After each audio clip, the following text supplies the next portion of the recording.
As lovely as the story of the four traditions is, it's important to remember that it's not the whole story. While it is true that the United Church of Christ was formed when the Evangelical and Reformed Church merged with the Congregational Christian churches, that's not the whole truth, because there are other churches and other cultures that are part of our communion today. Take the American Missionary Association, for example. With deep ties to the Congregational tradition, the AMA was founded in 1846 by both black and white leaders who were committed to ending slavery. Among their long list of achievements, they established more than 500 schools and colleges for freed slaves, as well as many churches throughout the South. Today, if a church in the South is named First Congregational and was founded during Reconstruction, it is generally a predominantly black church started by the AMA. Additionally, Native Americans, Asian Americans, Pacific Islanders, Volga Germans, Armenians, and Hispanic Americans joined with the four earlier groups that have joined into the UCC. In recent years, Christians from other traditions have found a home in the United Church of Christ, and so have LGBTQ Christians who have not been welcome in other churches.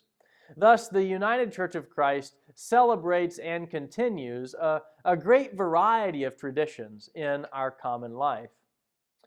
Rondie Jones Walker, in a 2005 book, The Evolution of a UCC Style, goes a step further. She offers a critique of what she calls the myth of the four traditions. As a creation story, the four traditions narrative offers a coherent and compelling account of how the church came to be. It's like the book of Genesis, a narrative preserved by oral tradition that helps us to make meaning of who we are. The four traditions has a lot of explanatory power for our church.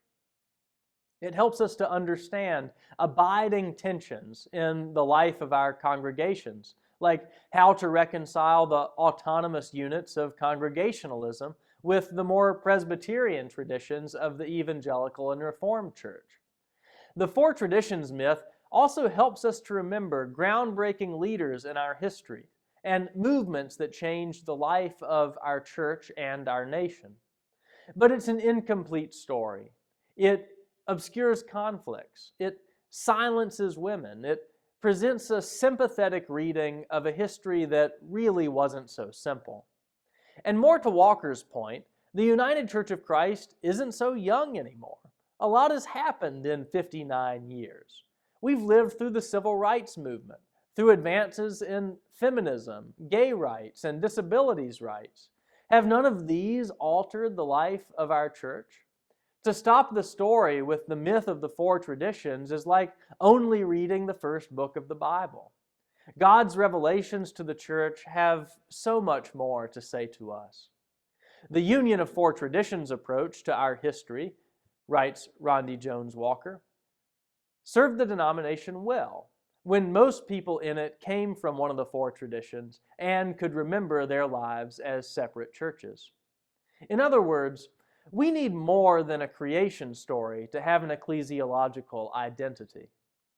And in fact, there are many identities in the United Church of Christ. We are defined not by a unity of belief or a unity of Christian practice, but by a covenant that we keep together. Or as Walker has said, our problem is not that our church lacks an identity, but that it lacks a common identity. With multiple identities comes a multitude of theologies and polities. We celebrate our many religious identities in the United Church of Christ. We are a multiracial and multicultural church. And what it means to be united and uniting is that we continuously work to strengthen the covenants that bind our congregations and our multiple identities together. So it's not quite so simple that we are a church of four traditions. We are a church of countless traditions.